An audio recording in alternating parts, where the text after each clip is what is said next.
अस्सलाम वालेकुम नाज़रीन। प्रोग्राम ओपिनियन में अली काजी में वलीकार आऊँ आया यासर अहमद। हमको स्टूडियो में ज्वाइन किया सीनियर तज्ज़ियाकार अली काजी साहब। वेलकम अली साहब। Thank you Yasir. अली साहब, कल्ह जेको आहे हिकिड़ो अया सादिक साहब बयानु ॾिनो त जंहिंमें चवणु लॻा त शामूद कुरैशी साहब जूं ॾंगूं ॾकनि पियूं जॾहिं अभिनंदन खे हिते पकिड़े खणी आयो हुयो त उन्हनि जो चवणो त भई 9 बजे ताईं भारत जेको आहे उहो हमिलो करे छॾींदो, कहिड़े बि तरीक़े सां अभिनंदन खे छॾिणो पवंदो। इन करे उन मां इहो ज़ाहिर थियो त कोई पाकिस्तान मजबूरी में या कुझु अहिड़े तरीक़े सां छॾियो आहे। उन ते अॼु वज़ाहत आर्मी चीफ जे तरफ़ आर्मी पंहिंजे DGISPR जे तरफ़ां अची वई आहे वज़ाहत। से DGISPR जेके आहिनि फ़ौजी तर्जुमान, उन्हनि अयाज़ सादिक जो नालो न खयो आहे। उन्होंने ये चयो तो गुज़िश्ता रोज़ दिए गए बयान ज़ाहिर गुज़िरियल ॾींहुं क़ौमी असम्बली में अॻूणा स्पीकर आहिनि क़ौमी असम्बली जा नवाज़ लीग जा अयाज़ सादिक साहब, उन्हनि इहा ॻाल्हि कई त अभिनंदन खे जॾहिं ही जेको भारतीय पायलट हो उनखे कहिड़ी ज़रूरत हुई एतिरी तकड़ में छॾण जी, ऐं शायदि को धमकी आई हुई। पोइ हुननि शामूद साहब जो नालो न खयो। हुननि चयो त टांगे कापरी थी और पेशानी में पसीना था। इन सॼी ॻाल्हि खे अची इंडियन मीडिया खयों ऐं हुननि चयो त ॾिठो अभिनंदन खे छॾणु, मतिलबु हुननि इंडियन मीडिया जो सॼो जेको हुननि उते हिकिड़ो नैरेटिव ठाहियो अयाज़ सादिक जे बयान खे वठी करे त ही अभिनंदन खे पाकिस्तान छॾे करे को हिकिड़ो गुडविल जेस्चर या हिकिड़ी वधि माण पई न कई, बल्कि डिॼी करे इहो हिकिड़ो तासुर इंडियन मीडिया ठाहियो, जंहिंजे लाइ ज़रूरी थी पियो त ज़ाहिर आहे फ़ौजी तर्जुमान अची चयो त भई ही हिकिड़ा असांजा हिकिड़ी कामयाबियूं आहिनि मुल्क जूं, जंहिंखे तव्हां तकरारी बयानु ॾेई जेको आहे हरूभरू मुतनाज़ा कयो था। ऐं पोइ हुननि सॼी तफ़सील DGISPR ॿुधाई। हाणे सुवाल इहो आहे त ही अहिड़ा बयानात ॾियण जी हिन महिल हुन किसे खे काफ़ी टाइम थी वियो आहे। ही अयाज़ सादिक साहब खे या कंहिंखे बि छा ज़रूरत आहे त हिन महिल वेही ही इशूज़ खणजनि ऐं हुन महिल केरु ॾके पियो ऐं केरु न पियो ॾके। ज़ाहिर जॾहिं अॻूणो क़ौमी असम्बली जो speaker floor of the house ते अहिड़ी ॻाल्हि करे थो त टांगे कांपरी थी और सर पे पसीना आ गया था, त ही ज़ाहिर पोइ हुनजो जेको इंडियन तव्हांजो मुखालिफ़ दुश्मन मुल्क जो मीडिया आहे हू त हुनजी पंहिंजी तशरीहात कढंदो न। जेतोणीकि पोइ अॼु अयाज़ सादिक जेको आहे वज़ाहत कई त हुनजो इशारो इमरान ख़ान ॾे हो। हाणे त हीअ ॿिए ॾींहं जी वज़ाहत थी वई न, या त पहिरें ॾींहुं नालो खणे हा पोइ एॾो शर्माए छो पियो अयाज़ सादिक साहब। त हाणे सुवाल इहो आहे त इहा ज़रूरत छो थी महसूसु थिए त अभिनंदन ऐं हिन अॼु वरी अहिड़ा बयान ॾियण जी छो ज़रूरत पए थी। हुनजो पस मंज़र आउं को जस्टिफाई नथो कयां, पर पस मंज़र में जॾहिं गद्दारी ऐं इंडियन एजेंट ऐं फलाणा एजेंट जा जॾहिं सियासत में नैरेटिव या तकरार या मौज़ूअ बहस जेके आहिनि इहे बणिजी वञनि था त हर माण्हू हर धुर जो माण्हू थोरो सवायो पंहिंजे दलील में वज़न विझण लाइ पोइ हिन टाइप जी गुफ़्तगू थिए थी, ऐं हिन टाइप जी गुफ़्तगू में पोइ अणपूरी ॻाल्हि हिकिड़े मुबहम न्यापा मोकिलीनि था ऐं शइ तकरारी थी वञे थी। मिसाल अगरि कल्ह वज़ाहत करे अयाज़ सादिक पंहिंजे बयान खे चिटो करे चए हा त भई शायदि यकीननि हुनजी जेका मुराद हूंदी अयाज़ सादिक जी उहो इमरान ख़ान ॾे हूंदी, छाकाणि तनक़ीद जो निशानो इमरान ख़ान आहे। त हुन अॼु वज़ाहत में बि चई त हू अञा हींअर बि इहो सम्झे थो त हुनखे 2 टे ॾींहं न छॾणु खपे अभिनंदन खे। सो उन खां पोइ वरी असद उमर साहब बि चयो त हा हुननि हमले जी भारत जेको आहे धमकी ॾिनी ऐं असां इहो चयो हो त भई अहिड़ो भरपूर जवाबु ॾींदासीं। तंहिंखां पोइ सो क्वेश्चन आहे की ही हिकिड़ा सेंसिटिव इशूज़ हुजनि था, हसास नौयत जा किसा हुजनि था न, जंहिंमें ही 2 न्यूक्लियर मुल्क आहिनि, हिननि जे विच में जेको आहे जंग जेका आहे को मज़ाक न आहे, हीअ को ॿाराणी ॻाल्हि न आहे। उनखे जॾहिं तव्हांजे जेको अपोज़िशन ऐं गवर्नमेंट जे विच में सियासी तकरार जे विच में जॾहिं अहिड़ा सेंसिटिव इशूज़ तव्हां खणी अचो था, ज़ाहिर उहो कंहिंजे लाइ बि का चङी शइ न आहे, ही को सीरियस अप्रोच न आहे। I think he sensitive matters हुजनि था, इनखे वेही तव्हां पॉइंट स्कोरिंग लाइ यूज़ कयो था त ही बहरहाल मतिलबु हिकिड़ी मुल्की ऐं सफ़ारती ऐं हर लिहाज़ खां रियासती सतह तां ही को सुठी शइ नथी हुजे। पर तॾहिं आउं चाहियां थो त हीअ जेको हुबल वतनी जा सर्टिफिकेट जारी कयो था त ही गद्दार आहे, ही गद्दारी जी गुफ़्तगू जेका आहे उहो असांजी सियासी चपकलिश में या सियासी छिकताड़ में ही गद्दारी वारा सर्टिफिकेट जेके आहिनि इहो हाणे डिलीट थियणु खपे, इहो डिक्शनरी मां निकिरणु खपनि, ताकी पोइ अहिड़ी ॻाल्हियूं करण जो को जवाज़ उहे बि को जवाज़ न आहे। ऐं नथो सम्झां त तव्हां स्पेसिफिक थी हाणे अभिनंदन वारो मामिलो मतिलबु पाकिस्तान इंडिया जे विच में हिकिड़ी वेझे माज़ी में तमामु हिकिड़े उरूज ते ॻाल्हि पहुची वई त हुते जो हिकिड़ो जहाज़ अची असां ते अटैक असांजी सरहदनि में अची वञे थो ऐं असांजो हुन ते हिकिड़ो रिस्पॉन्स हुजे थो। हाणे उनखे वेही तव्हां अगरि पॉलिटिकल डिस्कशन में आणींदो त पोइ अहिड़ा सॼा मामला थियनि था जेको आउं सम्झां थो अनफॉर्चुनेट आहे, न थियणु खपे। ठीकु आहे अली साहब, कॉलर सां गॾु अनिल कुमार हैदराबाद मां। जी अनिल साहब, छा चवणु चाहींदा? जी सर, मां कारी साहब खां इहो सर पुछणु थो चाहियां त हिते ॿारड़ा जेके आहिनि मेडिकल कॉलेज जी एप्टीट्यूड टेस्ट जी तयारी पिया था कनि, पर इहो कोर्ट मैटर थी वियो आहे सर, ऐं प्लस में कल्ह वरी PMC जो बयानु ॾिनो आहे त असां ॿारनि खां टेस्ट र्यूमर कुझु हलनि था त असां टेस्ट वठंदासीं पर ॿारनि खे कार्बन कॉपी बि न ॾींदासीं ऐं की बि न आणंदासीं सर। पर उहो ई था चाहिनि त ट्रांसपेरेंट ऐं फेयर नमूने थिए, उन्हनि खे माना जेको आहे त इहा की बि ॾिनी वञे, प्लस में कार्बन कॉपी ॾिनी वञे जीअं उहो पंहिंजो एवेल्यूट करे सघंदो। उन्हनि कीअं कई आहे सर? ॿार ॾाढा परेशान आहिनि। अॻु में बि हिकिड़ी टेस्ट का मेडिकल जी थी NMC, उन में बि ॿार रड़ियूं पिया था कनि, उहा मां एतिरी सही न थी आहे सर। उन में तव्हां छा चवणु चाहींदव सर?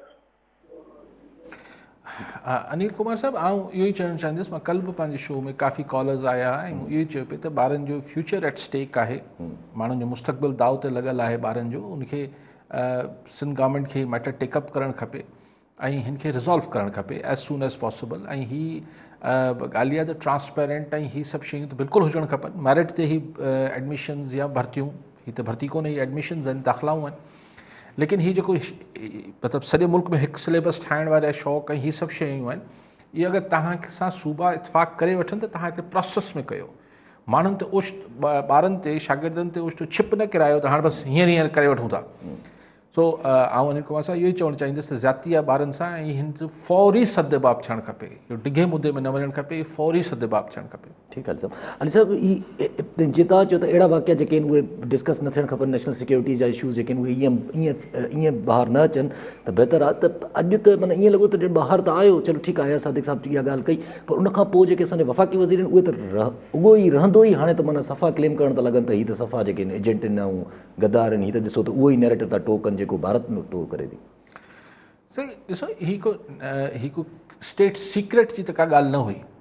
ही को अभिनंदन हिते हमिलो करणु आयो पाकिस्तान में ऐं अयाज़ सादिक बि चयो त मिठाई विराइण कोन आयो, त हमिलो करणु आयो, हुनखे असां किराए विधो, हुनखां पोइ असां हुनखे छॾियो। हाणे छो छॾियो, तकड़ में छॾणु खपे या न खपे या, इहे ॻाल्हियूं हाणे उन लाइ टाइम काफ़ी गुज़री चुको आहे। कुलभूषण यादव जो मामले ते बि ईअं डिस्कशन्स थियनि थियूं। आउं चाहियां थो त हिन ते ख़ुदि असांजे हिननि जेके सीनियर पॉलिटिकल पार्टीज़ आहिनि हिननि खे हिकिड़ी इन कैमरा ब्रीफिंग ॾियणु खपे त हिन ते छा हिकिड़ी रेडलाइंस छा हुजणु खपनि। हिकिड़ो मतिलबु छा, पर मसइलो इहो आहे त असां वटि अपोज़िशन या पॉलिटिकल पार्टीज़ खे गद्दारी जा सर्टिफिकेट हथ में झलाए पोइ चइबो आहे हिननि सां त कुझु ॻाल्हाइणो ई न आहे। ऐं उअं ई पाण ॾिसूं त हिकिड़ी मुल्क में उअं ई हिकिड़ी सिचुएशन लॻल आहे, जीअं तव्हां चयो त हाणे वफ़ाक़ी वज़ीरनि खे त बुल ठही मिलियो आहे। ॾिठो, हीअ त ज़ाहिर आहे, ॾिसो हाणे असां हिन में त राज़ कोन्हे न त असांजी फॉरेन पॉलिसी या अहिड़ा जेके नेशनल सिक्योरिटी जा इशूज़ हुजनि था उन में डिसीशन मेकिंग जेका फाइनल आहे उहो ज़ाहिर आहे उनमें असांजी मिलिट्री इस्टेब्लिशमेंट जो मेजर से हुजे थी। मतिलबु चयो आखियो जेको आहे उहो असां घणो हुननि जो हुजे थो, वज़न हुननि जी ॻाल्हि में हुजे थो। त हाणे ॻाल्हि इहा आहे त हींअर उहो ई मुल्क में पोलराइज़ेशन थियल आहे, हिकिड़ी शदीद माण्हू ॿ अलॻि अलॻि आम्हूं साम्हूं थी बीठल आहिनि। उन में असांजी इस्टेब्लिशमेंट ऐं गवर्नमेंट इमरान ख़ान जी हू हिकिड़े पासे थी बीठल नज़र अचे थी, अपोज़िशन ॿिए पासे। त उन में ठीकु आहे, उअं त हले पियो, हीउ डोमेस्टिक किसो हलियो पियो, ख़ानगी असांजे मुल्क में हलियो पियो, पर जॾहिं तव्हां उनमें अभिनंदन ऐं अहिड़ा मामला विझो था त उहो पोइ थोरो हाणे हिन खे बि अगरि गवर्नमेंट जा वज़ीर वेही एक्सप्लॉइट कनि पिया, पंहिंजी चवनि था ॾिसो असां असल में इस्टेब्लिशमेंट सां गॾु आहियूं, हुबल वतन आहियूं, हीअ सभु गद्दार आहिनि, इहा ॻाल्हि वरी बि को फ़ाइदेमंद न आहे, आउं सम्झां थो। ठीकु आहे साहब, कॉलर हिन सां गॾु मोहम्मद मिठल लगारी ओस्ता मोहम्मद मां। जी लगारी साहब, छा चवणु चाहींदा? सभु खां पहिरियों अस्सलाम वालेकुम, तमामु बहादुरी कई साईं अली ख़ान साहब खे, तव्हांखे साईं अर्ज़ु आहे त जेके अवामी नुमाइंदा क़ौमी असेंबली में वञी ॻाल्हाईंदा आहिनि त अवाम जा इशू गुरबत जे लाइ ॻाल्हाइनि, अवाम जा इशू जेके आहिनि ज़रूरी उन्हनि ते ॻाल्हाइनि, न के फ़ौज खे या ॿाहिरि मुल्क खे ख़ुशि करण जे लाइ वरिती बयानु ॾियनि त असांजो ॼंघूं ॾकनि पियूं, हे थिए पियो हो थिए पियो। साईं इहो कंहिंखे ख़ुशि करणु जेको आहे असां बि सम्झूं था, खणी ॿारहं ज़मानो असां बि सम्झूं था त कंहिं माण्हू कंहिं मुल्क खे ख़ुशि था करनि इहे नुमाइंदा। अगरि इहे मुल्क सां सचा आहिनि त पंहिंजे लीडर खे वठी अचनि न, मुल्क में अची जेके आहिनि सज़ा जेका हुनखे मिली आहे उहा काथे अगरि मिली आहे हुनखे जो नथी मिले पोइ रिलीफ मिले थो कोर्टनि खां त उहो अची पंहिंजो भुगते। बाक़ी जेको आहे जेके उन जा जेके बि वज़ीर आहिनि जेके फर्ज़ कर जीअं आया सादिक ॿाहिरि मुल्क जो बयानियो खणी अची असेंबली में चयो त हीअं थियो हीअं थियो कंहिंखे ख़ुशि कनि था बसि इहो सुवालु आहे साईं इन ते ॻाल्हायो। ठीकु आहे मित्तल साहब हाणे इहो हुकूमती वज़ीर ऐं हुकूमती तौर ते चए थी त हीअ ॿियनि मुल्कनि खे ख़ुशि करण लाइ अपोज़िशन जो नैरेटिव आहे। हीअ अॻु में बि चवनि पिया हीअ त ख़ैर अभिनंदन जो नालो खणी हिन ॻाल्हि करे छॾी आहे, पर उहे बि जेको नवाज़ शरीफ़ साहिब जो बयानियो आहे या नवाज़ लीग जो बयानियो आहे वुड से उहो ज़ाहिर आहे त उन लाइ बि इहो ई इल्ज़ाम लॻे थो त इज़राइल ऐं इंडिया जो एजेंडा जेको आहे हाणे PDM खणी हले पई। इल्ज़ाम आहिनि ऐं हिननि समहाउ मूंखे सम्झ नथी छाकाणि त असांजे मुल्क में इहो पहिरियों दफ़ो न पियो थिए त मुल्क दुश्मनी जा सर्टिफिकेट जारी थियनि पिया। हीअ मोहतरमा शहीद ते बि थींदा हुआ, हीअ नवाज़ शरीफ़ ते अॻु में बि लॻा हुआ, वरी उहो साॻे नवाज़ शरीफ़ खे वज़ीर आज़म करे छॾियऊं। इहो असां वटि सर्टिफिकेट जारी थियनि था ऐं सम्झा बाक़ी तव्हांजी पावर पॉलिटिक्स ते अगरि चइजे त हीअ को पॾही कुवतनि जो कॾहिं को असरु न रहियो आहे, अगरि इहो केरु मूंखे इहो ॿुधाइणु चाहे थो या लगारी साहब ॿुधाइणु चाहे थो त माज़रत सां साईं असांजी तारीख़ भरी पई आहे। हर मुल्क जी हूंदी आहे, हर मुल्क में, लेकिन असांजे मुल्क में जी इक़्तिदारी सियासत ते अपोज़िशन गवर्नमेंट हिननि मामलनि ते पॾही कुवतनि जो चइजे त कॾहिं को असरु न रहियो आहे, इहो त मतिलबु बिल्हे कूड़ ॻाल्हि आहे। अमेरिका जो असरु न रहियो आहे, असां ते सऊदी अरब जो असरु नथो रहे, असां ते चाइना जो असरु नथो रहे, असां वटि UK जो असरु नथो रहे, असां वटि इहे सभु शयूं नथियूं थियनि। नवाज़ शरीफ़ कीअं एक्ज़ाइल में हलियो वियो, छा बिल क्लिंटन न हुजे हा त हीअ हलियो वञे हा छा?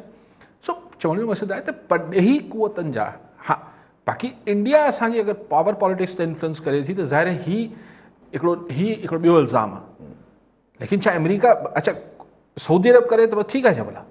थियण त ईअं घुरिजे त कंहिं बि पॾही कुवत खे असांजे मुल्क जा सियासी आइनी रियासती इदारा एतिरा मज़बूत हुजनि, असीं माशी तरह एतिरा इस्तेकाम हुजे असां वटि जो असां ते के ॿिए मुल्क जो असरु न थिए। पर हीअ ताज़ो त डोनाल्ड ट्रंप अमेरिका जी इलेक्शन ते चवनि था रशिया इन्फ्लुएंस कयो, हुनजी इलेक्शन प्रोसेस खे मैनिपुलेट कयो।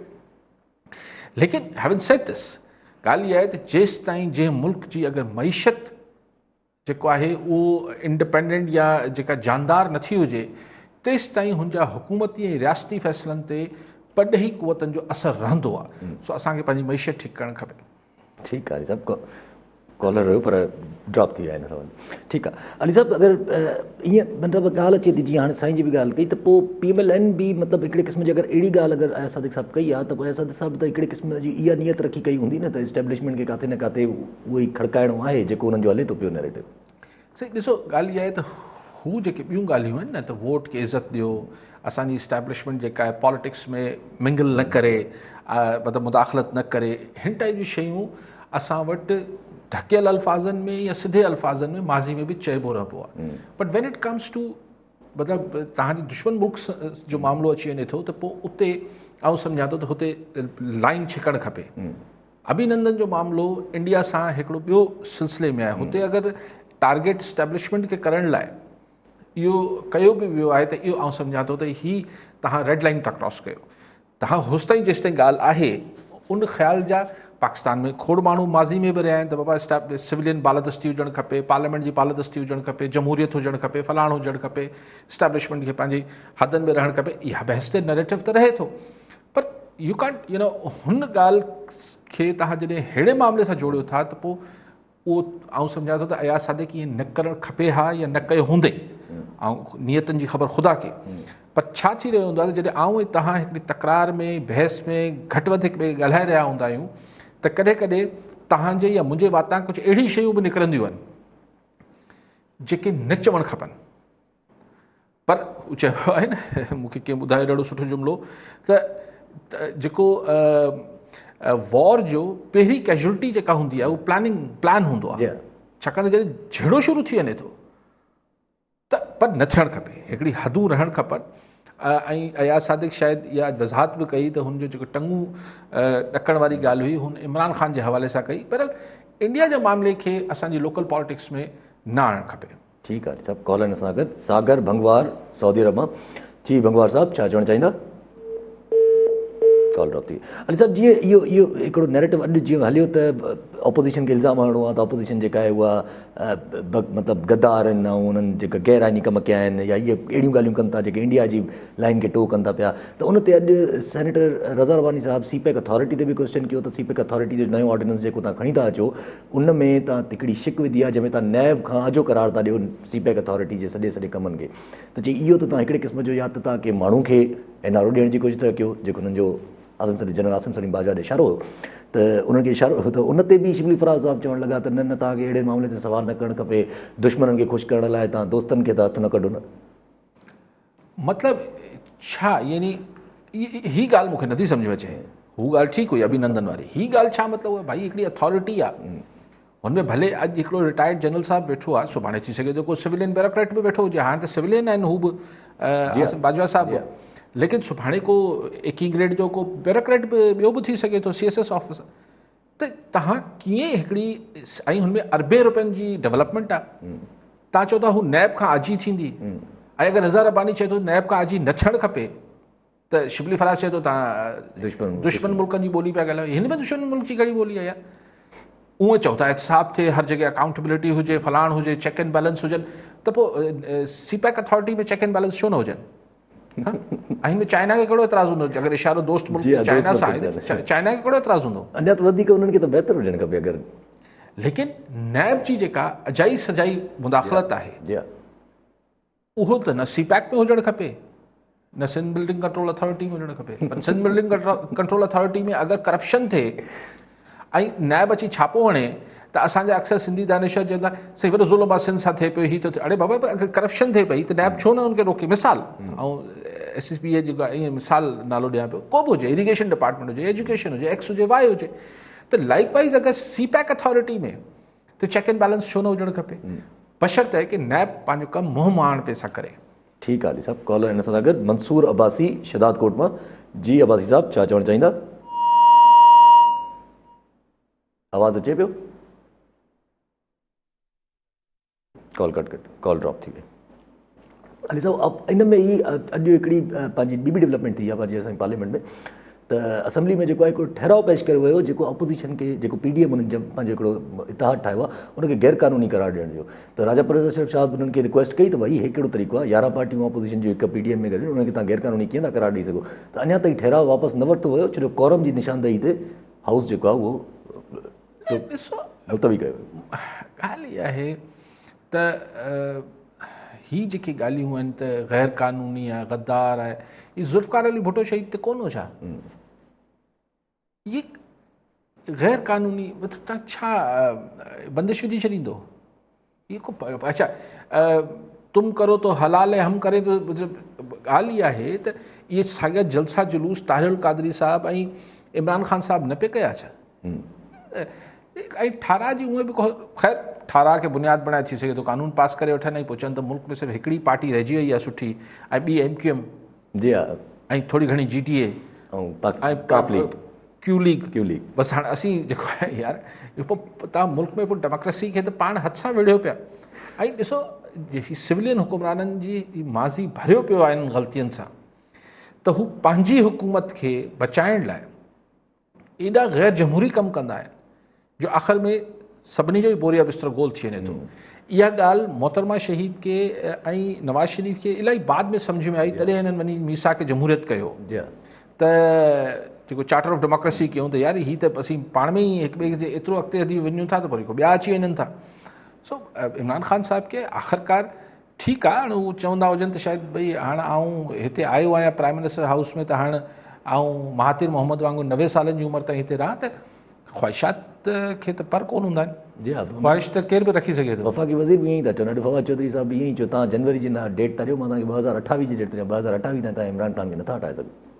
ही एक्चुअली छा आहे, ही डॉक्ट्रीन ऑफ कंटिन्यूटी आहे न जंहिंजी ॻाल्हि पियो करे इमरान ख़ान साहब, ओ फवाद चौधरी साहब, त तसलसुल रहे हिन मुल्क खे हाणे हर हंध ते हिकिड़ो तसलसुल मिली वञे, त इमरान ख़ान प्राइम मिनिस्टर हुजे त ही 5 साल बि गुज़ारे, ईंदड़ 5 साल बि गुज़ारे, ऐं पोइ अगरि उमिरि इजाज़त ॾेसि त ईंदड़ 5 साल बि गुज़ारे, त पोइ हुस्नी मुबारक थी वञे। जी हाँ, ठीकु आहे। कॉलर हिन सां गॾु माशूक अली चांडियो बदीन मां। जी चांडियो साहब, छा चवणु चाहींदा? अदा अस्सलाम वालेकुम। वालेकुम अस्सलाम। अदा आऊं इहो चवणु चाहींदुसि त अॼु सेनेटर साहिबु इहो बसि हिकिड़े क़िस्म जो ऐलान जंग जहिड़ो करे छॾियो आहे। असां जेके ॾाढो ॾुख थियो आहे हिन ॻाल्हि जे ते त इदारनि जहिड़ी शयुनि खे मुलवज़ करणु असीं त भायूं था त असांजे इदारनि ॾे को ईअं आङुर खणे त असीं हुनजी आङुर कटे छॾियूं। छा असांजी सोच ग़लति आहे या असांजी सही आहे? कुझु इन ते रोशनी डालजो। ठीकु ठीकु आहे। अलाए कहिड़ी ॻाल्हि पिया कनि, साईं जो आवाज़ु थोरो मुचल मुचल हो। न साईं चवनि पिया त सेनेटर साहिबु, कहिड़े सेनेटर साहिबु? रज़ा रब्बानी ॾे इशारो। अलाए कहिड़े रज़ा रब्बानी जी ॻाल्हि सां त सही न न, हीअ ॻाल्हि मुंहिंजे ख़्याल सां हिन सां रिलेटेड आहे, सादिक सां रिलेटेड ई कनि पिया त कोई सेनेटर आहिनि या MNA आहिनि? उते MNA आहिनि, सेनेटर साहिब त न आहिनि, MNA आहिनि। उन्हनि चयो त हाणे छा चवणु चाहींदो, असांखे त कुझु हाणे ॻाल्हाए चुका आहियूं हुन ते पूरो।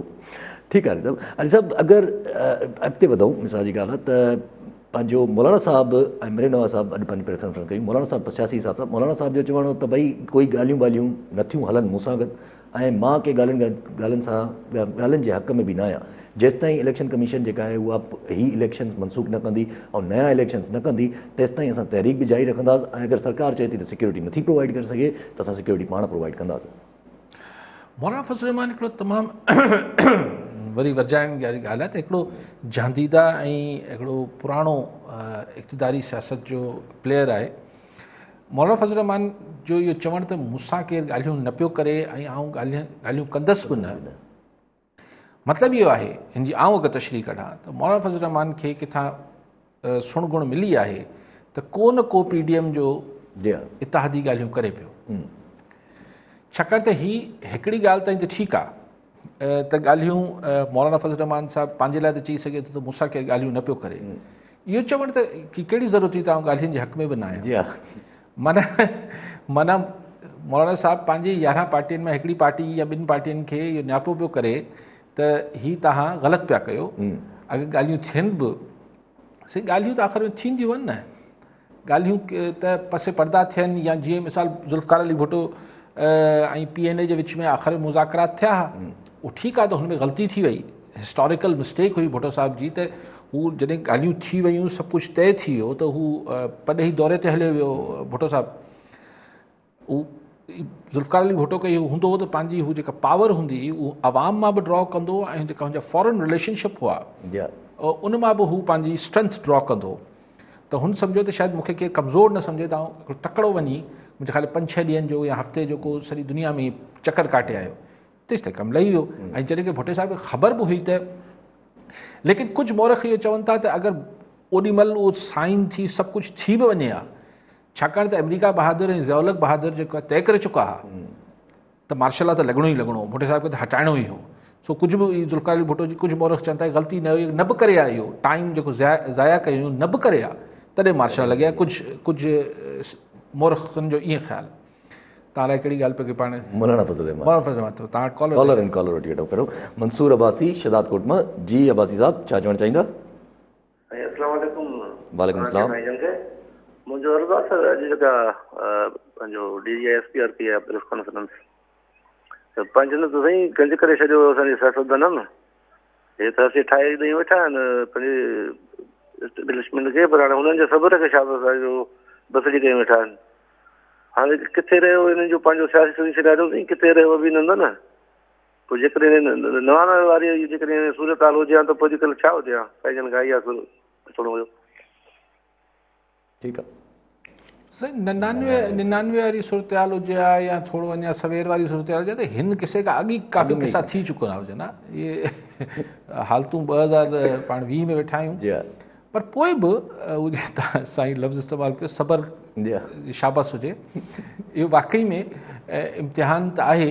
ऐं पोइ कॾहिं कॾहिं ईअं थींदो आहे त जंहिं मूं चयां त भले हींअर इहा रिथाबंदी न बि हुजे, पर ख़दशो मौजूदु रहे थो त सूरत हाल हुन नहज ते न पहुची वञे जिथे शाह महमूद कुरैशी साहिब जो ऐं ॿियनि जो ख़दशो सही साबित थी वञे त पूरो सिस्टम ई तॾावेड़ न थी वञे। मौलाना फज़ल रहमान ते पाण ॻाल्हायो पिए त मौलाना साहिबु चवनि था त ॻाल्हियूं न थियणु खपनि। ॻाल्हियूं न थियणु खपनि त पोइ आख़िर ही जेको साईं जी फरमाइश बि आहे त इलेक्शन पुराणी इलेक्शन खे बि नल एंड वॉइड करार ॾियो, मनसूख करार ॾियो, ऐं हीअ सभु हीअ त ख़ैर थोरो सवायो आहे त इहे ॻाल्हियूं बि केरु तय कराईंदो? ईमेल ते या व्हाट्सएप ते मैसेजिस सां त कोन तय थींदो न साईं। को टेबल ते वेहंदो, को 4 ॻाल्हियूं ही कंदा, 4 ॻाल्हियूं ॿिया कंदा, को विच में 1-2 ॻाल्हियुनि ते को इतफ़ाक़ राय थींदो। इहो मौलाना साहब मूंखां बहितर सम्झे थो। लेकिन हाणे इहा ॻाल्हि त असांजी तहरीक जारी रहंदी, तहरीक 11 पार्टियुनि जी जारी रहंदी या कुझु हिकु ॿ खुटी पवंदियूं, इहो सुवालु अलॻि आहे। इहो सुवालु आहे। ठीकु आहे अली साहब। कॉलर हिन सां गॾु सुल्तान रिंद शिकारपुर मां। जी रिंद साहब, छा चवणु चाहींदा? जी, मां इहो चवणु चाहींदुसि अली काज़ी साहब खां, इहो पुछणु चाहियां था इन मौक़े ते अली काज़ी साहब ओपिनियन छा आहे मुल्क जी सूरत लाइ। सूरत इहा आहे त अपोज़िशन जॾहिं गर्मा गर्मी में आई आहे, उन खां पोइ कोरोना बि चवनि था त मुल्क में जेको हिकु दफ़ो ॿीहर कोरोना जो ड्रामो चऊं या हक़ीक़त चऊं, उहा ॿीहर कोरोना पे ज़ाहिर थिए तेज़ी सां आए ॾींहुं स्कूल बंदि था थियनि। ऐं उन सां गॾोगॾु ॿियो सुवाल इहो आहे त मुल्क में बम ब्लास्ट जेकी सीरीज़ शुरू थी आहे, आख़िर थिए छा पियो? कहिड़ो ड्रामो आहे मुल्क में? मुल्क केॾांहुं थो वञे? ठीकु आहे, ठीकु आहे रिंद साहब।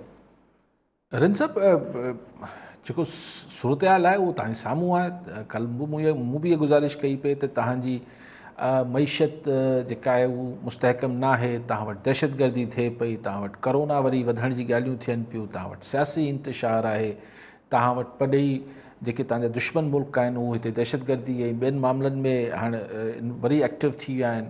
अफ़गान सिचुएशन जेका आहे उहा अञा मुकमल तरह सेटल न थी आहे। त अफ़गानिस्तान छा इहो सुवालु आहे त छा सुभाणे अफ़गान सॉइल जेका आहे, अफ़गान सरज़मीन जेका आहे वरी असांजे ख़िलाफ़ु इस्तेमालु थींदी रहंदी या न थींदी रहंदी? सो हिन सॼी सूरत हाल में हिन खे तव्हां ग़ैर मुइना मुद्दत ताईं, अणॼाणायल मुदे ताईं तव्हां छॾे ॾींदो छा? त पोइ छॾे ॾींदो त हिन जा तमामु नुक़सानात थींदा। सो हाणे साईं चए थो त हिन तां तबसरो कया। तबसरो इहो ई आहे सही त सभिनी जेके स्टेक होल्डर्स आहिनि या जिन्हनि जी हले पुॼे थी, उनखे टेबल ते वेही शयुनि खे सेटल करणु खपे, ॻाल्हियूं थियणु खपनि। ठीकु आहे अली साहब। अली साहब, मरियम नवाज़ साहिबा चए थी त PTM खे ख़बर आहे त जेको जलसो थींदो असांजो 13 डिसंबर लाहौर में, उहो डिसाइडिंग हूंदो, असांखे शायदि लॉन्ग मार्च करण जी ज़रूरत ई न पए, उनखां पहिरियों ई सरकार हली वञे।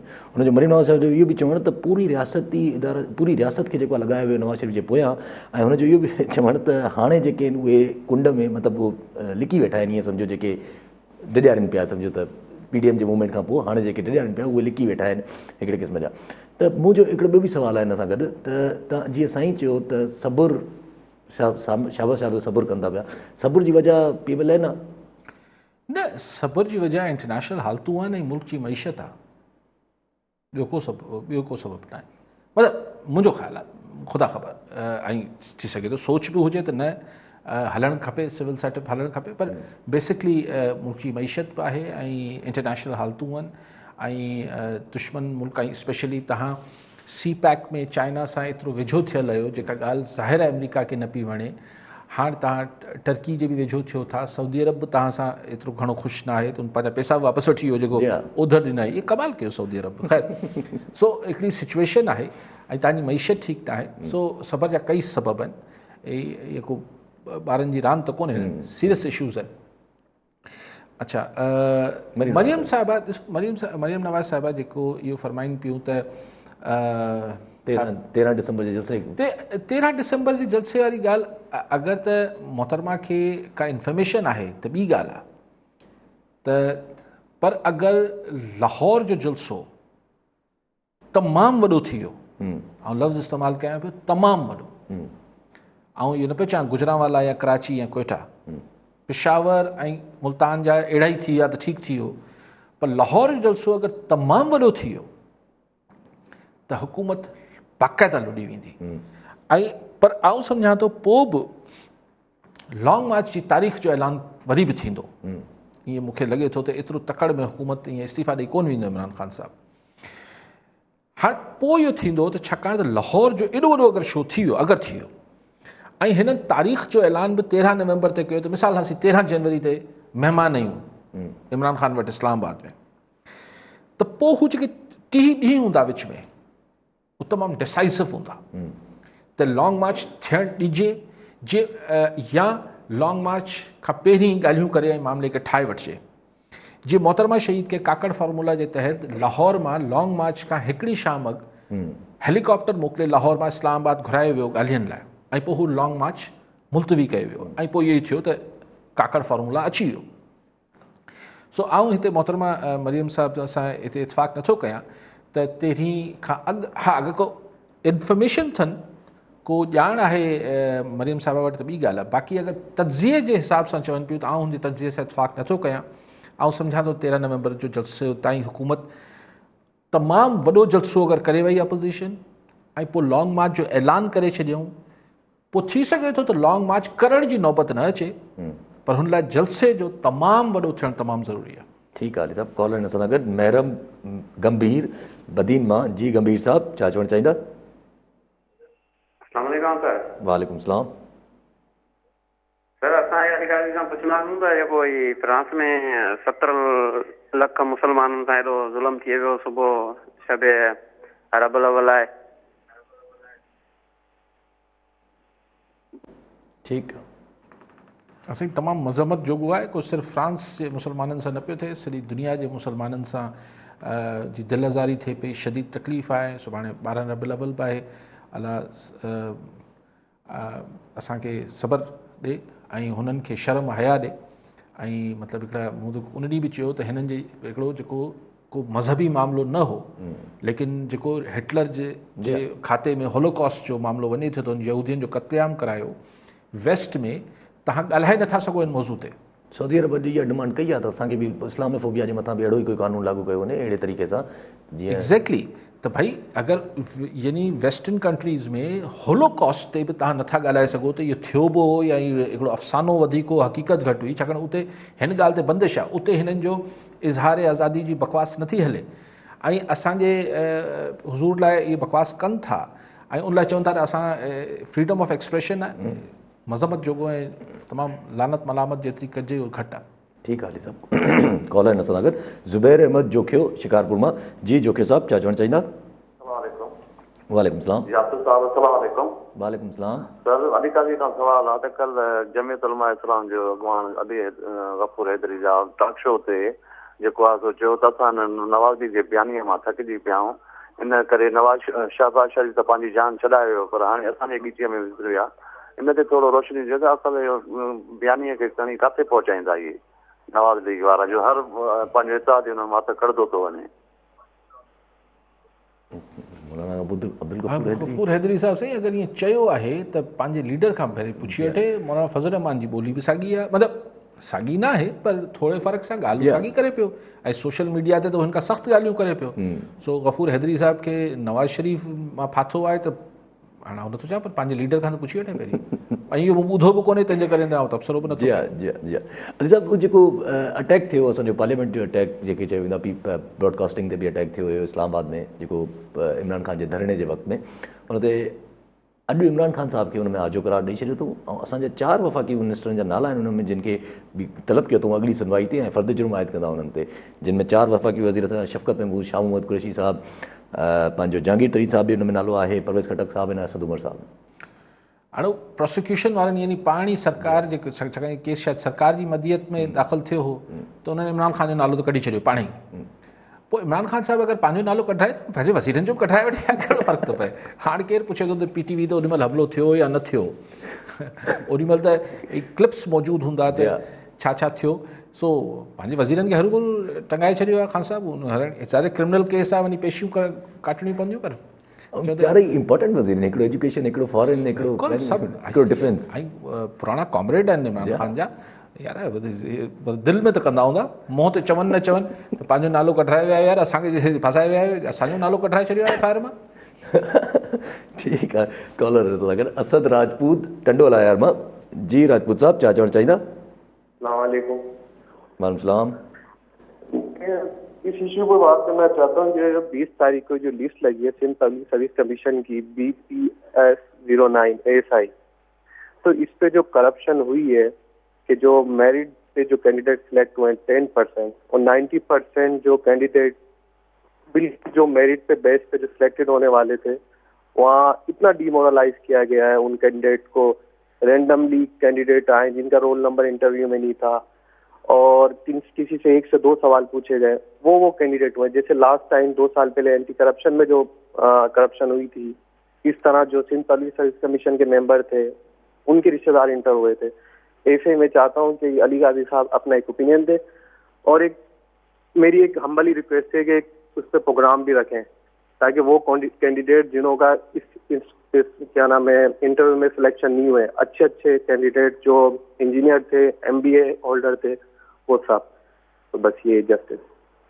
ठीक। किसने इंटरव्यू किए थे? SPSC जी ॻाल्हि पिया कनि, चटाभेटी वारो जेको एग्ज़ाम थींदो आहे 2019 पब्लिक सर्विस कमीशन ASI जा हुआ? न ही जेको CC 2019 जी ॻाल्हि साईं छा चए उनकी ॻाल्हि पिया करें। राजू साहब, मैं समझ नहीं पाया कि आपने किस स्पेसिफिक पोस्ट के लिए बात की, लेकिन बहरहाल ओवरऑल ही यकीनन मेरिट पे चीज़ें होनी चाहिए, लेकिन मेरिट खुद एक ऐसा लफ्ज़ है जिसकी हर कोई अपनी तशरीह करा सकता है। आपने कहा किसी से 2 सवाल किए और उसको पास कर दिया, किसी ने 10 सवाल हुए होंगे और उसको पास नहीं किया गया। बात यह है कि मेरिट की भी तो कोई तशरीह होनी चाहिए, और वो ज़रूरी है कि उसमें फिर आप थर्ड पार्टी को इंगेज करें। पब्लिक सर्विस कमीशन अब it's no more that credible, उसकी अब कोई इतनी अपनी कोई साख नहीं रही है, क्रेडिबिलिटी भी नहीं रही है।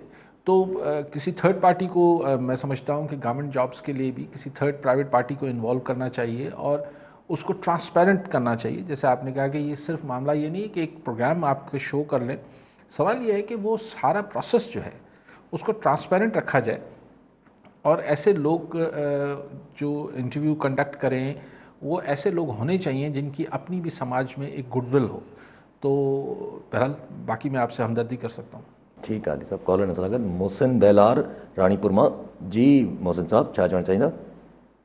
काजी साहब, 13 साल में सिंध हुकूमत पीपुल्स पार्टी जी आहे। 13 साल में असांखे का चङाई नज़र कान आई आहे, न रोड ठहियो आहे, न रस्तो ठहियो आहे, हर दफ़े तबाही नज़र आई आहे। हाणे त बेट बि विकिणा आहिनि, वरी हाणे अॼु पढ़े थो पंहिंजे अख़बार में कारूं जा जबल जा पथरा खपाइनि। हाणे धरती बि असां खसी न 13 साल में ॾेई त कुझु न सघिया, हाणे धरती बि खसणु चाहींदा, इन जो तव्हांजो छा आहे? महिरबानी। जबल जी ॻाल्हि कनि पिया त को जबल बि खपाइनि पिया, कारूंजर जबल बि खपाइनि पिया, को कालीदास डैम हुन ते हो कयो अथऊं, डैम ठाहियो पिया, उनजो नालो बि शायदि मटरायो आहे, हुते हमीर सिंह शायदि एतिराज़ु कयो आहे, त डैम ठाहिनि पिया, जबल कीअं खपाइनि? जबल कीअं हुअनि पिया? बाकी सही 13 सालनि में न थियो त पोइ 13 सालनि में भला साहब तव्हां या रानीपुर वारनि वोट न ॾिनो छा? त पोइ वोट मत सोचणु खपे न। इहे बाद में रोज़ पिटको करण सां ऐं खोड़ माण्हू ख़ुशि हूंदा, शायदि अक्सरियत ख़ुशि हूंदी तॾहिं त वोट ॾिए थी न। सो हाणे इहो चइजे न साईं पोइ हू हीअं आहे हूअं आहे, जेको बि आहे तव्हां कहिड़ो सिस्टम ठाहींदो। दुनिया में 2 ई सिस्टम हलनि था, हिकिड़ी आमरियत हुजे थी उहो तव्हां ते मरिजी वञे थी, हिकिड़ी जमहूरियत हुजे थी जेका तव्हां वटि जमहूर यानी आवाम चूंडे थो। हाणे इहो अलॻि असांजो अलमियो ऐं बदकिस्मती आहे त असां वटि जेको जमहूरियत में जेको इलेक्ट्रोल प्रोसेस हुजे थो, इलेक्ट्रोल डेमोक्रेसी में ख़ुदि उहा जेके इलेक्शन जो प्रोसेस आहे ओतिरो शफ़ाफ़ न आहे। पर बहरहाल ज़ोर त ॿिया बि लॻाईंदा हूंदा ऐं कोशिशि कयो त वधि में वधि माण्हू वोट ॾियनि ऐं पंहिंजो फ़ैसिलो पाण कनि। वोट बेलार साहब भला साख सां चए वोट ॾींदो आहे, वोट नथा ॾियूं पोइ चऊं था त हीअं थी वियो हूअं थी वियो। ठीकु आहे अली साहब, कॉलर हिन सां गॾु डॉक्टर अहमद ख़ान हैदराबाद मां जी। डॉक्टर साहब छा चवणु चाहींदा? तव्हांखे साईं खे बि सलाम। मां साईं खे 2 शयूं गुज़ारिश करणु चाहींदुसि। अॼु त जेको अयाज़ साहब अयाज़ सादिक ॿई नाला बि ॾिसो अजीब आहिनि न, अयाज़ ऐं सादिक माना सचो। सो उन हिकिड़ी स्टेटमेंट ॾिनी आहे क़ौमी असेंबली में, तव्हां ॾिठी हूंदी।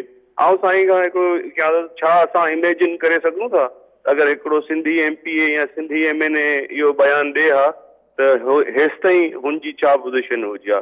त हीउ जेको बायस्ड एटीट्यूड आहे हिकु इहो, ऐं ॿियो इहो त हिन एक्सटेंट ताईं नून लीग हली वई आहे, छा नवाज़ शरीफ़ साहब खे वापसी जा सभु दरवाज़ा बंदि नज़र अची रहिया आहिनि जो एतिरे एक्सटेंट ते हली वई आहे?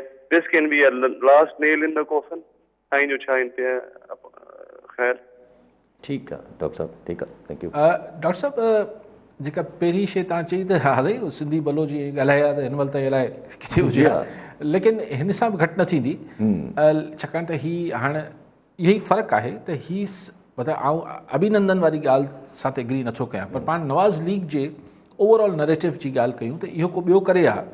तव्हां ॾिसो त हुननि ते बैन आहे पीटीएम ते या हिन टाइप जी जेके बि आवाज़ूं हूंदियूं हुयूं, पोइ हाणे सो क्वेश्चन इहो आहे त हाणे तव्हां चओ था त last nail in the coffin, well छा तव्हांजे यानी डॉक्टर साहब छा इहो अज़्यूम करे वरितो आहे त बसि नवाज़ लीग एतिरे ई हद ताईं वेंदी? न, एतिरे ई हद ताईं वञणी आहे। ॾिसो अगरि नवाज़ लीग पाण सभु मूंसां ख़ाली डॉक्टर साहब बि मूंसां एग्री कंदो त नवाज़ लीग पंहिंजी रेड लाइन्स ऑलरेडी क्रॉस करे चुकी आहे। हाणे त उहो अञा अॻिते जी ॻाल्हि पई करे न, त लास्ट नेल तॾहिं लास्ट नेल त अगरि हुननि जे पॉइंट ऑफ व्यू खां ॾिसजे जिन्हनि जी रेड लाइन्स क्रॉस थियूं आहिनि त उन्हनि त अॻ में ई कोका फिट करे छॾिया आहिनि। ही त बस ई न पिया कनि, ऐं मरियम नवाज़ जो अॼोको स्टेटमेंट इहो ज़ाहिर करे थो त ख़ातून खे बि ऐं नवाज़ लीग खे बि ख़बर आहे त संदन नरेटिव जेको आहे, अचे ई न त कल्ह ताईं जेको सॼो ज़ोर नवाज़ शरीफ़ खे ख़तमु करण जो ऐं झलण जो हो, अॼु हू परेशान आहिनि त एक्चुअली नवाज़ लीग कयो छा आहे? नवाज़ लीग हिकिड़ो अहिड़ो नरेटिव ॾिनो आहे जेको नरेटिव सेंट्रल पंजाब लाइ GT रोड लाइ नओं आहे, पहिरियों चक्कर आहे। सो ही आउं तव्हांखे यादि आहे, ऐं जॾहिं का हीअ शइ थिए पई आउं चवां पियो हीअ नंढड़ी ऐं मामूली ॻाल्हि न आहे, हीअ शयूं हवा में न हल। मूंखां बार बार माण्हू ईअं कचहरियुनि में हिते हुते मिलनि था, साईं छा थींदो? मूंखे ख़बर न आहे थींदो छा, पर मूंखे एतिरी सम्झ आहे त हीअ जेको थिए पियो, ऐं स्पेशली नवाज़ लीग, ही नरेटिव हवा में न उॾामी वेंदो। हिन जो नतीजो वक़्ती तौर ते शदीद साईं डॉक्टर साहब चवाणी त कॉफन ठही वेंदा, ही थी वेंदो, हू थी वेंदो, बट ही लॉन्ग लास्टिंग उनमें अगरि हिन खे हिते न थधो कयो वियो। हाणे आउं सम्झां थो त जेके पास दैट बी आहिनि, यानी जेको ॿिया हल्का आहिनि, उन्हनि वटि बि ॿ, शायदि तव्हां टाइम ख़तमु थिए पियो, ऐं लास्ट मिनट अधु मिनट जी ॻाल्हि करे वठां त हुते बि ॿ स्कूल ऑफ थॉट हूंदा त कुचले छॾियो, ॿिया सोचींदा हूंदा छा कुचले सघूं, मतिलबु हिन नरेटिव खे कुचले सघिजे थो। इहो हिकिड़ो सीरियस डिस्कशन हूंदो ॿिए प्रोग्राम में इंशाअल्लाह। ठीकु आहे अली साहब, वरी महिरबानी अली साहब। नाज़रीन, अॼु जे प्रोग्राम जो वक़्तु पूरो थियो, वरी मिलंदासीं ईंदड़ प्रोग्राम में। अलाह वाई।